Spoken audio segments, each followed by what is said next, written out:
everybody, my name's Alan. On behalf of the crew, I'd like to welcome you to another edition of Bridging Heaven and Earth.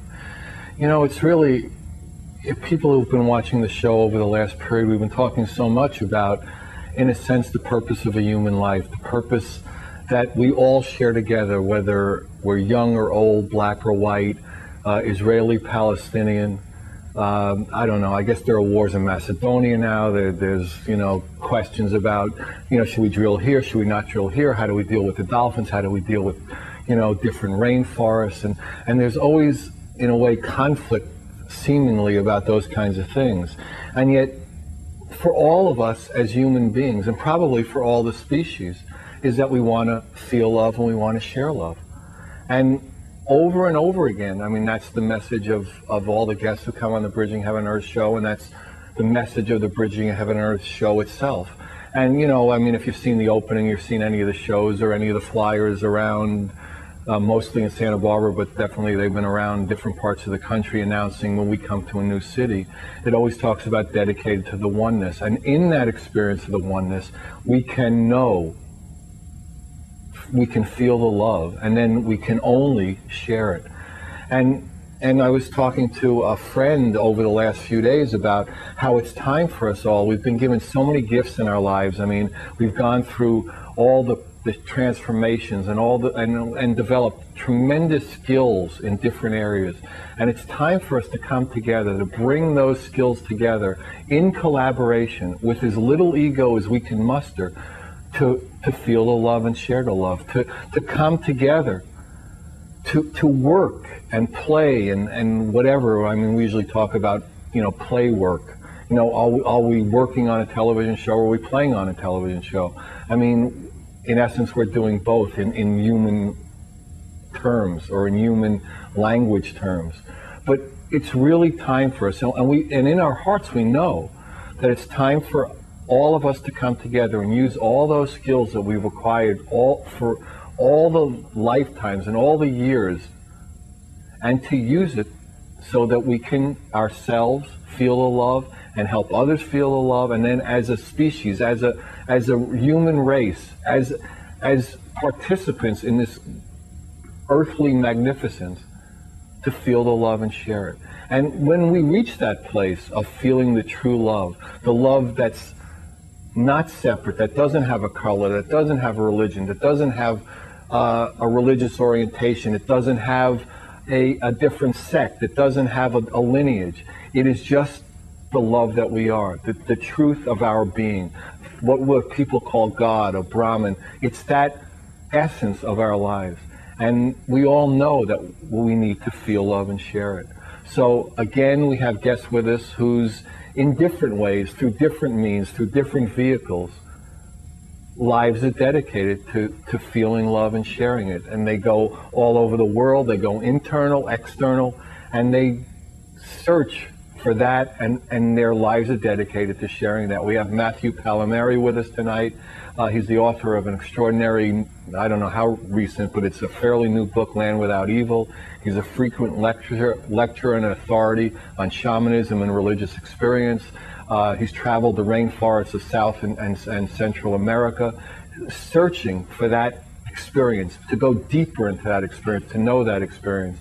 And he has with him a wonderful video talking about the book and talking about the way the cultures, we interact with the cultures, and the way humans injure each other without feeling that love, when they're not feeling that love and not sharing that love. And we also have an extraordinary new friend of ours, a local friend, Guy Monroe, who's an amazing singer. His singing voice is really both penetrating and soothing, and you get the sense that it's coming from the deepest part of his soul. And he's going to, you know, grace us with 2 new songs from his CD that's either in the process of coming out or will be coming out shortly, Life Without Time.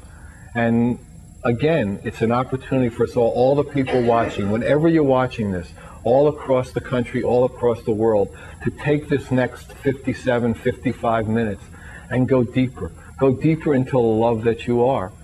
And then tomorrow or the next moment, you can't help but share it. And that vibration will spread, and that vibration of love will spread. And then the Berlin Wall will fall, and then there won't be a war in Macedonia. And maybe they can have some sort of agreement to disagree even in Palestine or Israel or wherever our craziness and our separation manifests. Maybe that can be overcome. And that's what we want, because we are all brothers and sisters here.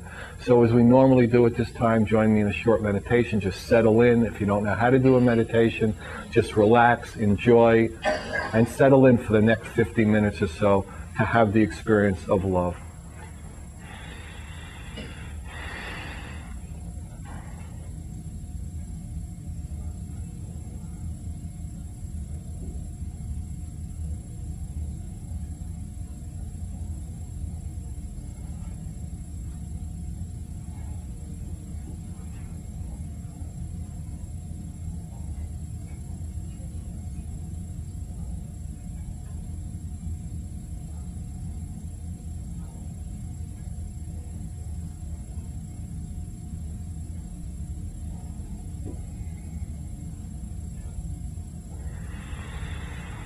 Thank you. So we're going to start tonight's show with the first half of Matthew Pallamary's video. It's the Land Without Evil video. It's an extraordinary piece. We'll show you the first half, and then we'll go to the second half of it later on with Matthew. He'll lead us into that. So, and then Guy's going to sing a couple of songs, and again, it's an opportunity for us all. So please, the opening that video. My name is Matthew Pallamary, author of Land Without Evil.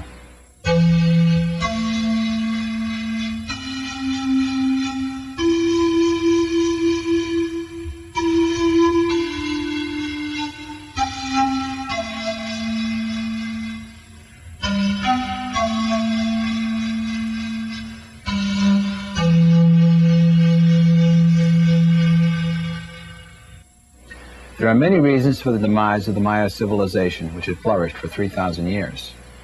The ruins of Palenque in Chiapas and Uxmal in the Yucatan represent the height of one of the most developed cultures the Earth has ever seen. Archaeologists, anthropologists, and linguists have struggled with the question of how a civilization with such an extensive knowledge of math, science, and astronomy could become extinct. One popular belief, supported by much circumstantial evidence, is that the Maya outstripped their resources. Their extinction, coupled with the fact that the conquering Christians destroyed practically every record they could find, have contributed to the enigma. Further adding to these losses is the fact that the most developed religious, mystical, and intellectual knowledge of their culture was only known by a small select group of shaman kings and priests. Today we repeat the same mistakes on a global scale, destroying information and resources that could hold the keys to our survival into the future. The keepers of this knowledge are the disappearing shamans of today, who preserve timeless ecological wisdom while embodying a lifestyle that puts them in harmony with nature. Aside from being priests and performing artists, shamans were the first medical specialists in indigenous communities who used traditional methods that have been effective in treating both physical and psychological ailments. Shamans play a crucial role in helping scientists discover the potentials of plants. As one scientist has said, each time a medicine man dies, it's as if a whole library has been burned down. The chemical components of plants they use in healing rites could be building blocks for new drugs or cures for such diseases as cancer or AIDS.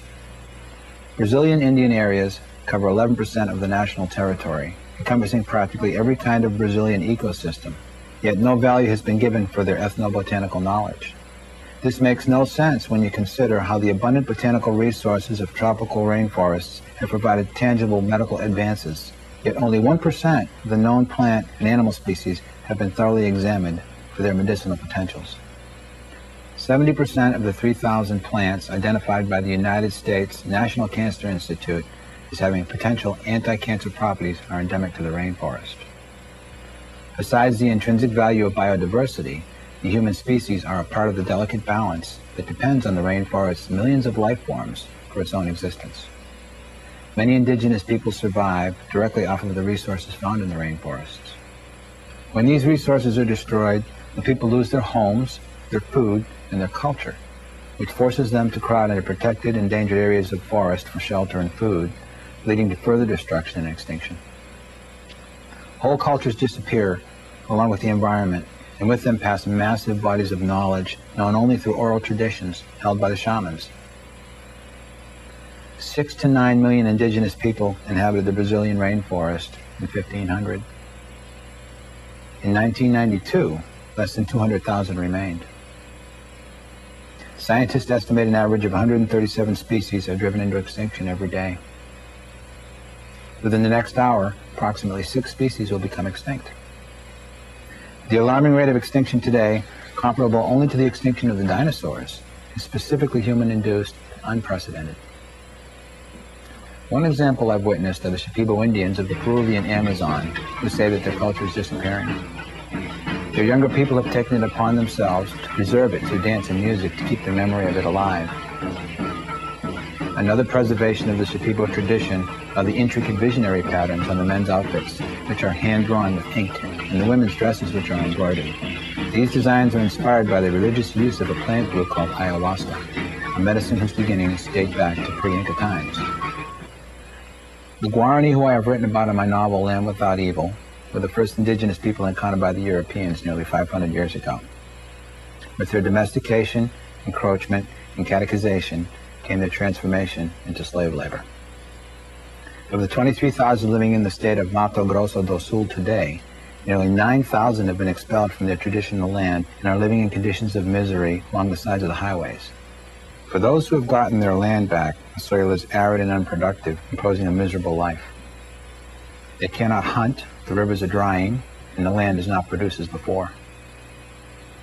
To this day, the Guarani still migrate, searching for the land with no maladies, a paradise otherwise known as the Land Without Evil, which is both the title and the story told in my novel. Hi. So we're on the set with Matthew, starting a little early. Can we have a land without evil at this point or develop? The shamans have a saying that the world is as you dream it. So if we change the way we think, we can change the world, because that's where it all begins. So how did you come to write this book? How did your spiritual, growth happen and move towards that? They are one and the same. I had been researching shamanism for another book that I wrote 10 years ago. And I took an honors course in anthropology called A Forest of Symbols. And it specialized in South American Indian religions, which fascinated me because there's hundreds of them, but they have the same basis. One of the things about shamanism is everything goes back to the roots, just back to the beginning, the one. And the actual story is a true story that's happened repeatedly throughout the history of the Guarani. And it was a search for the land without evil. And when I wrote it, when I took it in the class and I read about it, I was fascinated that nobody had written the story, and it became a story that it just wouldn't go away. It needed to be told. So I spent 2.5 years researching it. But you wrote it fictionally, in essence, right? Right. But I mean, the research. It's like a true story, fictionalized in a sense. Yeah, you just brought in characters. Right. But the story of it was. Right. As I like to say, the events in the story are true. Much of the research came from the Jesuits. Some came from anthropologists, and the story itself is true. The dramatic structure and the characters are mine. I took those vehicles to tell the story. So why don't you, just tell a little bit about the background. There's a conflict for the main character between his roots in his tribe, his tribal experience, and then the Jesuits came in and... Right. He, the main character spends the first 8 years of his life with his people, never seeing Europeans or never seeing white people. And he knows the gods in the pantheon and their whole experience, and his father is a shaman. When he's 8 years old, the Jesuits come in with the missions, and they teach him Christianity. So he spends the next 8 years of his life learning Christianity. His father, who is the shaman, begins having visions that the end of the world is coming. And they believed that if they fasted and they danced, and everybody went to the end of the world, being the ocean, that the gods would come down and raise them up to the land without evil. So he gets torn between the two realities. He's the microcosm of the whole conflict, and there are forces at work that are, obviously out of his control. So he's caught in the middle, and so he becomes sort of the eye of the storm and the viewpoint character, and he gets swept along by the events in the story. So what are the conflicts? How do you view the conflict between, say, the old paradigm and the new paradigm, or the old, how would you describe it? Well, for instance, in shamanism, it's normal for them to go into a visionary state and have their ancestors speak through them. The Christians came in and said, you're possessed by demons. And they would come in and say, that would be a conflict. Yeah, and they say, come and take up our sacrament. Well, they're used to taking their sacraments and practices to have a direct religious experience. I mean, direct, same as the Christian mystics had. And the Christians at the time would come in and say, here, take this communion. This is, the flesh of God, when they consider the plants to be the flesh of God. And so they would take that sacrament and nothing would happen. And the thing that's been in their culture, as far back as they can remember, that gives them a direct experience. Is being made. This evil, experience was ayahuasca. Was in their culture. Was that it, or other types of? There were others, and the Guarani themselves, primarily fasting and dancing. I mean, you can reach religious visionary experience through ingesting of plants, through fasting, dancing, through some of the old mystics would whip themselves. I mean, there's a number of ways to push your consciousness to go beyond yourself. Right. So theirs was primarily fasting and dancing, and what I wanted to do in the novel, which is important to me, is to bring visionary experience, but have no quote-unquote external influence, because I wanted visionary experience. It's amazing. People will say, well, visionary experience, well, that's cool if you fast and you dance, but if you take like one thing, like a plant or some other substance, suddenly it's bad, and it's kind of ridiculous. But I wanted visionary experience to be sort of accessible to Why do you think that is, that people, I mean, is that like, the Judeo-Christian ethic that's brought up, that's, the puritanical way, or, some way of preventing freedom? I mean, how do you describe why it is that, like smoking a marijuana or smoking an herb or taking a mushroom, which throughout a lot of recorded history was part of the culture of, growing consciousness. Right. Exactly, growing consciousness. Beautiful metaphor. I love that. Thank you for that one. My pleasure. I'm always willing to help out on the set. He's a perspiring writer, doesn't know it yet. Perspiring, if they would. Right. That's how it works. The whole thing, see, the thing about visionary experience, or the search for the truth, is that you're looking for the truth, and everybody has their shadows. And in the United States, caffeine, alcohol, and tobacco are the accepted drugs. You go to other cultures, and other things are the accepted drugs. Generally speaking, visionary experience brought about by plants, which are part of the oneness. I mean, it's a manifestation of intelligence. It's a cosmic thing coming through. To take that and to go beyond yourself, it's a process of self-discovery. Well, not everybody wants to discover themselves. A lot of them are afraid. There's a woman I was talking to, and she was on a vision quest, and this Indian guide came to her. I love this story. And she asked him, what is it? Why don't you describe what a vision quest is, and then we'll do it. Okay, sure. I mean, we always try to, not assume that people have, a lot of knowledge of the... A vision quest is, there's a number of ways to do it, but you're basically pushing yourself to the limits of your physical being in order to raise your awareness, and you sort of make your spirit further and further from your body, so the things of the world, like the ones I've done, are very restricted diets and working with certain plants in the Amazon. And the more time you spend, the less attached you become to eating and other things that influence you, and your awareness just starts to... You're less attached to your identity of yourself in a certain way, which includes eating and the whole thing. Right, and that's sort of ego-based with the body, so it's a process. So this guide that came to her in the vision quest, she said to him, what do you do? And he said, I hunt. And she said, what is it that you hunt?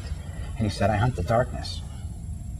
And that is a beautiful metaphor for a search for spirit, because you want to find the parts in yourself as we grow up that aren't loving, so to speak. Now, would you say, I mean, there are a lot of theories about this. Do you think it's better to hunt for the darkness or seek the light, or are they the same in your way of looking at it? In my way of looking at it, you have to pass through the darkness to get to the light. The fact that you're seeking the light means you're not there. And it's not so much I'm there, I've made it, no, it's the path, it's the process that's important. My earlier path happened to be pretty dark, and quite frankly, I wouldn't have it any other way, because now I really know the contrast. So you look at the things within yourself. One of the things that you do when you're on a vision quest is you're sort of with yourself. You spend a lot of time alone. I spend like 11 days in the jungle, mostly alone, at a little hut. They bring you just very basic food, and you're there with yourself. And your ego gets frightening. I mean, that's one of the most, in a way, I'm saying, at the beginning, it's like before you get over, it's like, holy Christ, where are my habits? What do I do now? Exactly. Your TV's not your there. mind is just racing. Yeah. You're stuck with yourself. No, I've been in that experience. Yeah, I've no, had it's a long beautiful thing. meditation Exactly. retreats and It is. stuff It's like that. meditation's a big part of it. It's a centering. So down there, you really connect with the earth, and then you start to see and really feel yourself being caught up in forces that are greater than you, and you realize, in one aspect, how really insignificant. Is it greater than you or what you really are? I mean, you know, we always look at it that way, and that's another level of separation in a way. I say yes, both. You say both. Right. It's like, you know, There you go. And or both. Right. Well, which flower is it? Well, it's all the same. Somebody says to me, well, how come, you know, if we're all one, we're not all the same? Well, I say, why should a rose be like a chrysanthemum? I mean, it's all flowering. And so everything can be, we can be both a drop of water in the ocean and the ocean at the same time. And the more individual we are, how can I put this? The more we become part of the one, I think, the more we manifest as individuals. It's a wonderful paradox. But do we identify with our individuality? Or do we just manifest it? I think that we need to give up our individuality, and as we give it up, we actually manifest it more. Mm-hmm. But our identification wouldn't be with it. Right. To me, the truth always lies within the paradox. Mm-hmm. So it's like the razor's edge between grace and effort and ego and exactly. There's you can have a healthy ego and still be loving and humble. And I mean, you know, look at the Dalai Lama. I mean, he's a perfect example. He's a living example of it. Yeah, his ego's too big. We haven't had him on the show until he. We're trying. We've talked to him about it. Yeah. But he's working on it. He's got to lower himself at some point, right? Right. He's got to go more into the one we talked to him about. All right. People get so caught up with their ego, they're afraid of losing control. And to become part of the one, you have to give up yourself. And the funny thing is the more you do it, the more unique and the more you're with the flow and the more you do manifest. I mean, I'm always willing now to let the forces come through me and take me because they definitely know what's going on more than I do. I mean, I have no doubt in my life now of that, of that. Do you think you can be at a point where like there's no I and there's no it? So in other words, you know what I'm saying? Yes, I think that's sort of the essence of meditation. I've been meditating for 26 years now, and I had spent some time with my favorite, sounds like my favorite Martian, but my favorite shaman from Peru. He was up, and he was here from Mars. Yeah, right. And I went after the session with him. A few days after, I went to a yoga class, and I got into this really beautiful meditation, and it was effortless. And then suddenly I realized the whole class was already up and sitting up, and I was still like way out there, and it was a beautiful place. And it happened. You know, it was very spontaneous, as those things are. So I think that, you know, meditation is kind of the workout, the physical or whatever you do. It's a good exercise, and it ties in with all the disciplines. Absolutely. Right. Yeah. Same with yoga. It's all about energy, balancing energy and understanding how energy flows. And when you understand how it flows, which is the oneness, you can't help but once you know, you can't help not going with it. And then the magic really starts to happen more and more. At least that's been my personal experience. So in your path, I mean, did it take you down to South and Central America a lot to really propel you in that area? Absolutely. That was your I've had major transformational points in my life. And one of the first ones was when I went to the Maya ruins in Uxmal. And that was one of the first times that I was answered sort of by something outside of me that was bigger, and it was very amazing. So as I continued on that path and I started tying in with the people in Peru, this last year when I went down, I got so connected with the earth, it was just incredible and magic. And I literally got beaten into the ground, and it's exactly what I needed. You know, well, it's like, beat me because it feels so good when you stop. You know what I mean? It really was a really wonderful and beautiful, humbling and magical experience, and I can't wait to go back. I've never seen people with so little experiencing so much and so happy and so loving. Right. Oh, you see it in their eyes. I mean, your heart just melts. I mean, and here's these people with nothing, and they're giving gifts. You know, it's just a beautiful thing.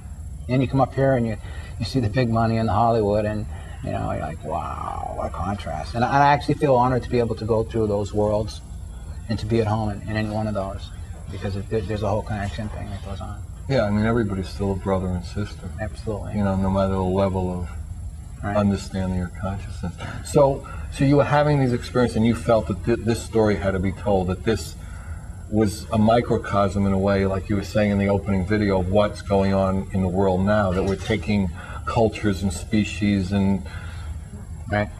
rainforests, and just not recognizing their connection to us, not recognizing their value, Right. and basically trashing it. Right. I know. The New York vernacular. Right. I could you tell you other ones, but I won't. We're on television here. But, Right.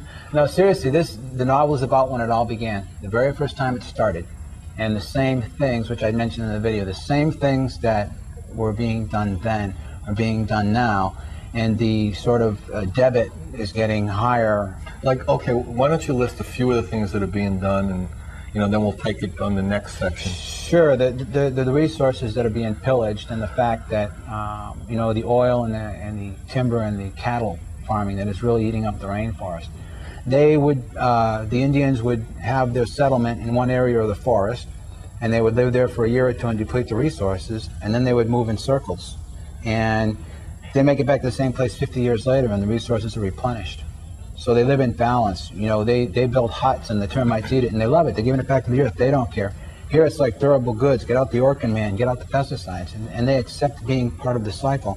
So they don't impact the environment. It balances out, and energy always has to balance out. That's the problem with the planet right now. And do you think there's some question that that there's like a population thing? That there's just too many people.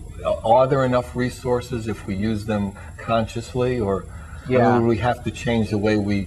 A lot of people say that that beef eating and growing beef eats more land than you could grow grain for 400 million people until the year 4 million. Yeah. Except that we grow beef, and that means 8 people can have a hamburger. Right. Exactly. That's a perfect analogy. I like to think of an apple tree. If you take an apple tree and you grow one apple tree, right, and everybody eats an apple, there's what, 6-8 seeds in an apple, right? Uh-huh. Nature is so abundant in that way. It's the flowering. So you could plant the 6 seeds and maybe 4 of them will grow. And then, you look at the other plants. And the thing about the Indians and their nature and their spirit is that they realize that spirit is it is. Spirit's true reality. And if anybody wants to argue with that, talk to me when you die, because that's when the physical passes, and how this is all transitory. So the whole thing of shamanism is to live in balance with nature. And we're a consumer-oriented society. We're a materialistic So we've society. lost touch with. Why don't we talk about the the next section, Okay. how we why we lost touch and how we can get back in touch. Sure. I think what we'll do now is you're in for a real treat. Guy Monroe is going to sing. He's got 2 songs to do. They're both on his CD that's coming out, Life Without Time. The first song he's going to do is Somewhere Over the Rainbow. The arrangement is by I.Z. Kamakawawa Ole. I'm sure I got it wrong. I told him it was almost a sure bet I was going to get it wrong. And the second song is by Jesse Winchester, No Pride at All, and both of them are sung by Guy Monroe. So, Guy?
You'll find me, oh, somewhere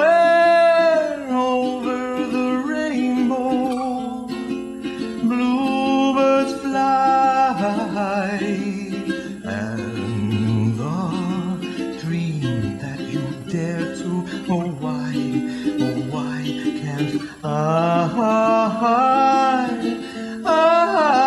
well I see trees of green and red roses too, I'll watch them bloom for me and you, and I think to myself, what a wonderful world. Well, I see skies of blue and I see clouds of white and the brightness of day. I like the dark and I think to myself, what a wonderful world. The colors of the rainbow, so pretty in the sky, are also on the faces of people passing by, as if friends shaking hands saying, how do you do? They're really saying, I love you. I hear babies cry and I watch them grow. They'll learn much more than we'll know, and I think to myself, what a wonderful world. Someday wish upon a star, wake up where the clouds are far behind me, where troubles melt like lemon drops high above the chimney top. That's where you'll find me, oh, somewhere over the rainbow, way up high, and the dream that you dare to hold, why can't I?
If I know you well, and I think I do, well, along about now, you'll be wondering how you'll be getting through. Are you really so strong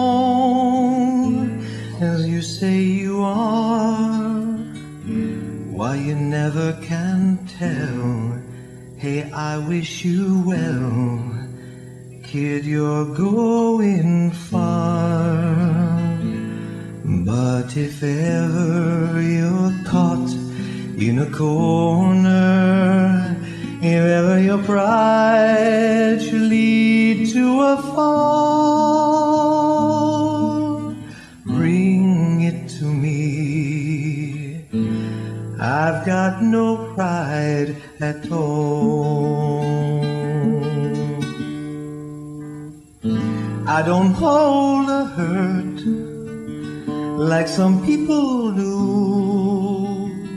I say, what the hey, People get that way, I get that way too. So you run on ahead till you're out of sight. I'll be right behind if you change your mind like I think you might. But if ever you're caught in a corner, if ever your pride should lead to a fall, bring it to me.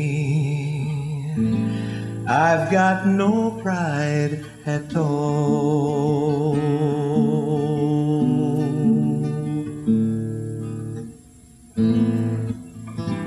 I don't hold a hurt like some people do. I say, what the hey, people get that way, I get that way too. So you run on ahead till you're out of sight. I'll be right behind if you change your mind like I think you might. But if ever you're caught in a corner, if ever your pride should lead to a fall, bring it to me. I've got no pride at all. Bring it to me. I've got no pride at all.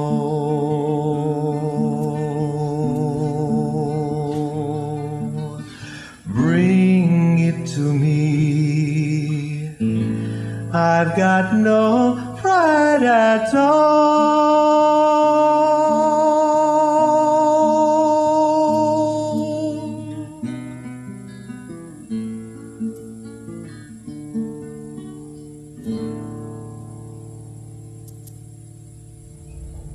Wow, that was great. Thank you, Bill. That was great.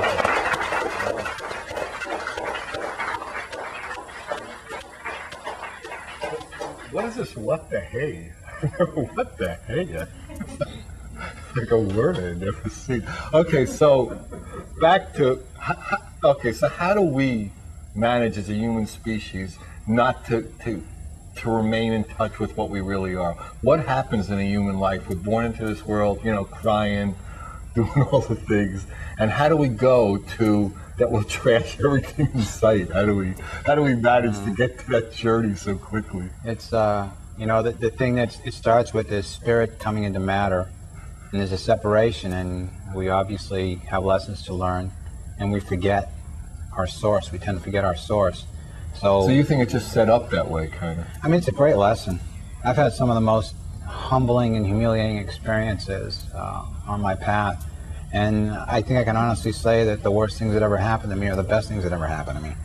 Because you hope they happen again. I mean, I needed to learn. I hope you're learning something. Right, exactly. A little subtlety could be better at this point. I mean, you know, consciousness is energy, and matter is not separate from energy. Matter is just another manifestation. So if we learn that everything is energy and how we manifest energy, then we learn to be part of the energy instead of being separate from it. I mean, this whole energy thing blows me away because it's kind of so true. I mean, part of me is giggling that they're running out of energy because they're misusing it. So they're running out of a form of energy. Right, exactly. And it's not necessary. It's just not necessary.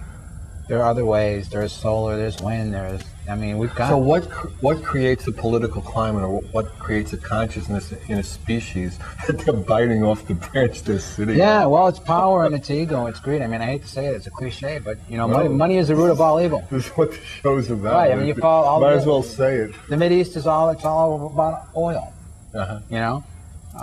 Trying to get the oil, and all that hate and discontent is stirred up because of oil. And I mean, God, we don't even need to use the oil.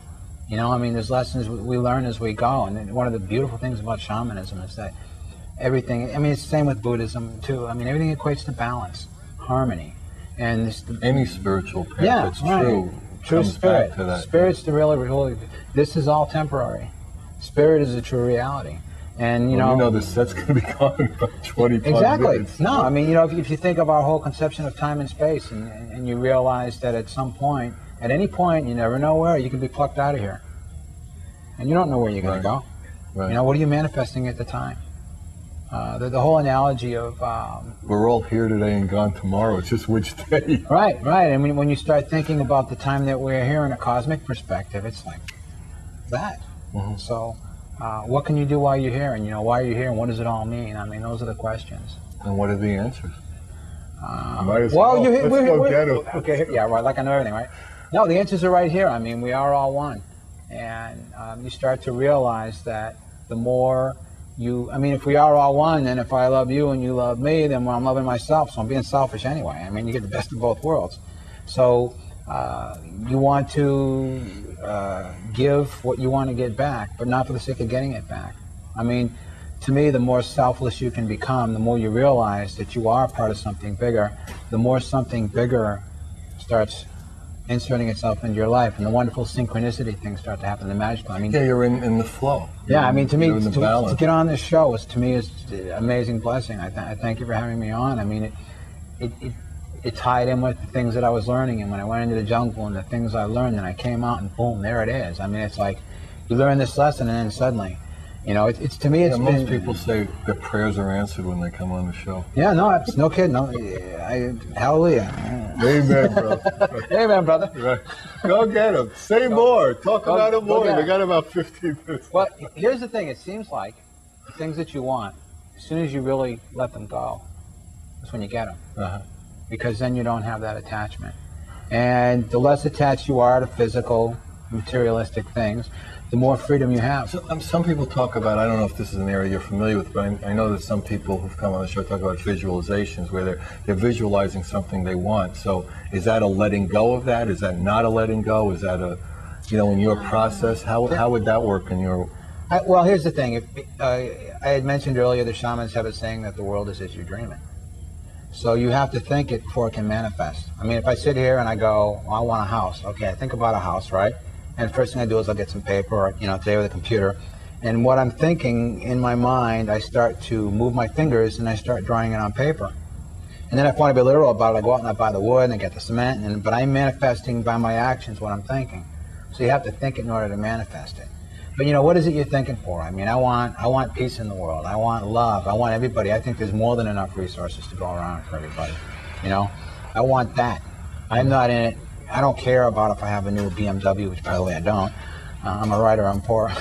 But the point there is, are some writers who aren't. There's the the whole attachment to it, and I think that you're attached to something that's transitory. And when you start to really realize it, and you start tapping into spirit, and the spirit starts moving through you, those things have less importance, and you become more in balance with your environment and your whole being, your whole consciousness. Mm-hmm. And then I think, sort of like minds attract. I mean, to me, it's no mistake I'm here with you right now. This was like cosmically ordained. I met Guy in the lobby, and I was pulling up with my assistant, Ricky, when we got here, and I was talking about Guy, and I was saying, this guy's going to be on it, he sings this beautiful music and everything, and I walked through the door, and he's the first guy I see. Guy's the first guy I see. There's something there, right? He greeted everybody at the door. He wanted everybody to have that feeling. It's great. So, and then, like you say, to walk in and feel the vibe here, and everybody here has some awareness that we are one. So the sum is greater than the parts. Mm-hmm. So, on the second half of the video, we saw the first half earlier. You read from the book. Why don't you set the scene for us so people will get a feeling for what you're reading? Okay.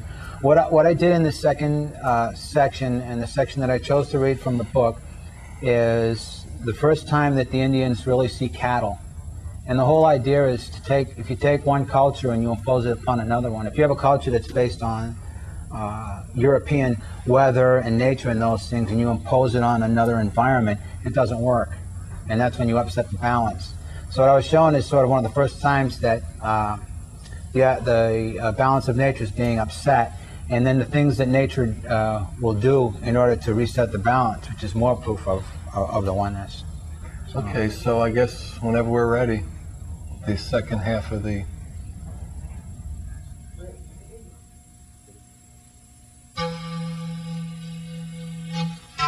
The jaguars didn't run in packs when the people lived by themselves in the village, not until the white men brought cattle.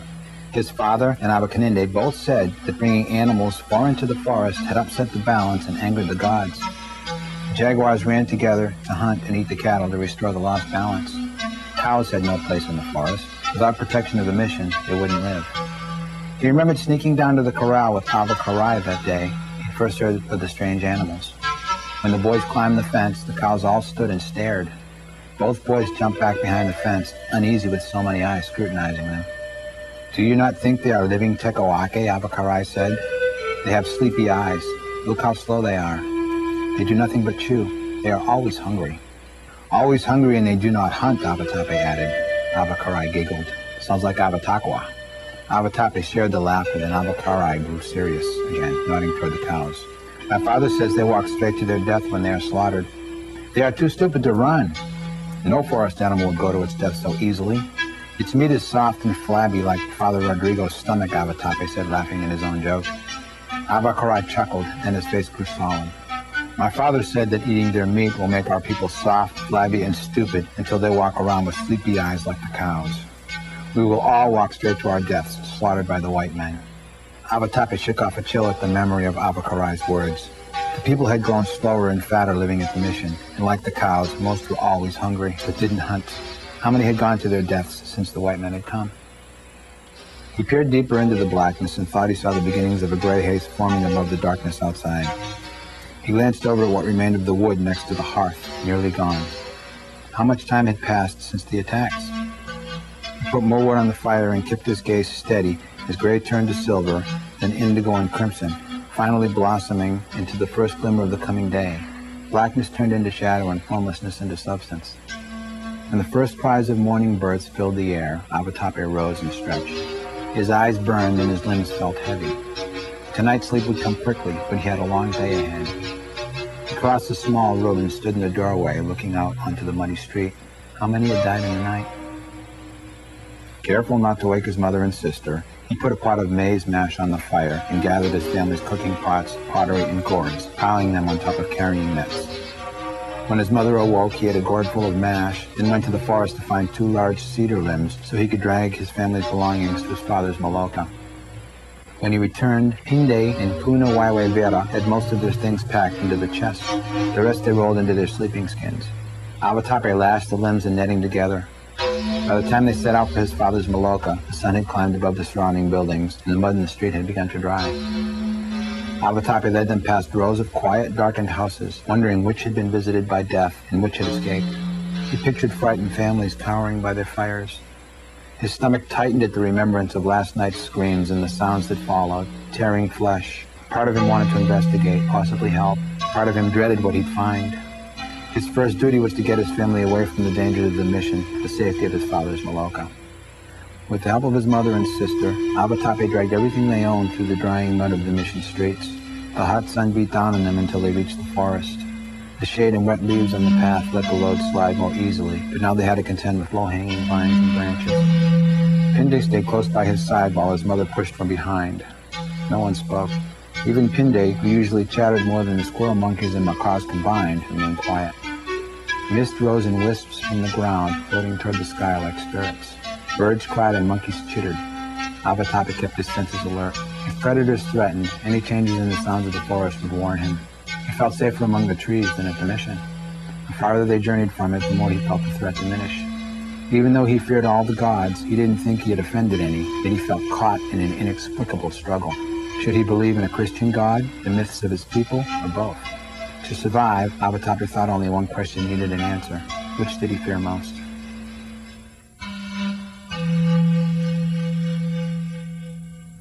Hi, we're back on the 7. That's a beautiful video. The slides are great. It's really beautiful. So, in all your experience, and you've done a lot of things and taken a lot of journeys into knowing. I mean, how would you recommend for people to come into that balance, that harmony, that knowing? The best way really is to educate yourself. I think there are, I hate to use cliches, but cliches become cliches for a reason, because they there's truth to them. So everybody has their own path that works for them. And cliche? No. The writers will kill you. Right. Oh my God. I mean, the whole idea of plants as teachers, to me, is beautiful. You know, people, I mean, they're everywhere, and, you know, all life is based off of plant life. I mean, even the carnivores have to eat the prey who eat the plants. So in a way, they're almost here first in the cycle. And I think that by following their example and seeing how they manifest, they teach in many, many ways. And you've done a lot of meditation, so you find that if someone learns a meditation that they're comfortable with, that also is a good tool to, absolutely, to peel away the layers of the unknowing. You can go straight on meditation. I mean, there's a really wonderful book called Zen in the Brain. It was written by he's a neurologist, and he's also a Zen practitioner. And he gets into the whole thing, when you're in this meditative state, this chemical thing happens. And you can do it. You know, yoga is a wonderful practice of balancing energies, basically. So in terms of a path with using plants, you're manifesting, or the plant energy is manifesting through you and teaching you. In yoga, you're manifesting your own energies. It all comes down to balancing energy. Mm-hmm. Yeah, I think Carlos Castaneda in one of his books talked about just there are a zillion paths, just pick a path with heart. Right, exactly. And follow it to the end. Right. And that's, you know, this book really was written from my heart. And it's taken me on some really amazing places that I never expected. And your experiences in that people are really responding to it, that story of that conflict between almost heart and mind, between, not that there's separation between the two, but between love and rules, love and tradition. Right. People really respond to that. Yeah, one of the things I loved, I got a blurb from Charles Champlin, who was the LA Times critic, and he said that it was, you know, a plot can have conflict with good people on both sides. I mean, a lot of the Jesuits were well-intentioned. They were the political forces that were going on around them that they were the victims of, you know, and some of them were conscious of what they were doing, but not all of them. I mean, there really were some sincere ones. So when you have two people really trying to do the best thing, but not really knowing, you know, what was it they say, the path to the road of good intentions is paved with some kind of right, you know what I'm talking about. Yeah, that's what I mean. Obviously, we're not that literate, but there is something like that. People are well-meaning and they think they know things, and they really force their viewpoint upon there. When the whole thing is, why not have thousands of viewpoints? Why can't, if you're a Buddhist and you know, rice is sacred, or if you're in another religion, something else, why can't they all be sacred? Who cares? I mean, if a Hershey bar is sacred, I mean, who cares? It's all nuts or plain. Yeah, right. It's like I just, you know, if we're talking sacred, I don't want to be messing with people's tradition. I'm not one for that. I get struck down. Right? No, you know, I mean, the religious wars are so ridiculous. Why can't everybody just, if they're worshiping divinity, there's not enough God to go around. That's exactly. We're short.